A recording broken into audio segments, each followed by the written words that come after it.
The strangers were coming, as they did every Thursday night, to bring a burst of color into our plain home. I circled the dining room, checking each lantern to be sure there was enough fuel inside. June's sunlight streamed through the windows, but by the end of dinner we'd need the lanterns to brighten the room and help the guests find their way back to their cars, parked in a crooked row on the lawn behind our buggy. "How many strangers are coming tonight?" I called to my mother in the kitchen. "Visitors, Eliza, not strangers," my mother said. "We'll be having 8 guests tonight." I tried to settle my jittery limbs as I folded a napkin beside each plate. My head was filled with thoughts about what the strangers would look like, and how many holes would be in their earlobes, and how many colors would streak through their hair. My mother always scolded me that these guests were coming to dine on a simple Amish meal and take a peek at our lives. She didn't want me to be peeking at theirs.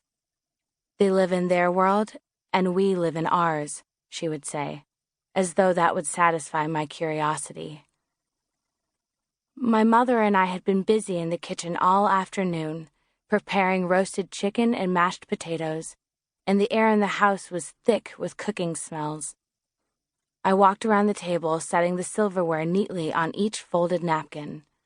Then, pitcher in hand, I stepped through the arched doorway that connected the dining room and the kitchen. "Is everything ready?" my mother asked, plunging the masher in and out of the fluffy white potatoes. "The English will be here in 5 minutes."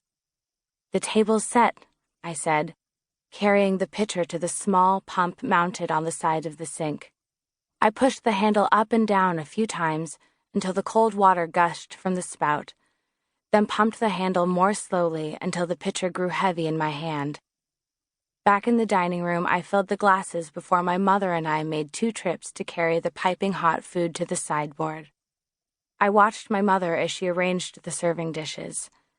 She's never said so, but I had the feeling that she liked these stranger nights. While she lit the 2 candles that stood in the center of the table, I tried to see her the way the visitors would.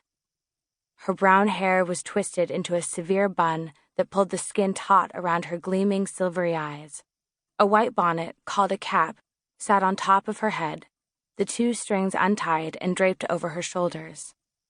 Her dress was a dark gray, contrasting with the crisp white apron tied around her waist.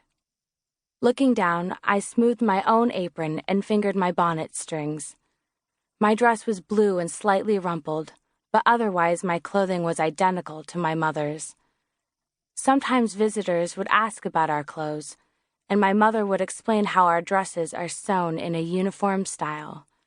A square neckline, 3/4 sleeves, the skirt settling just below the knees.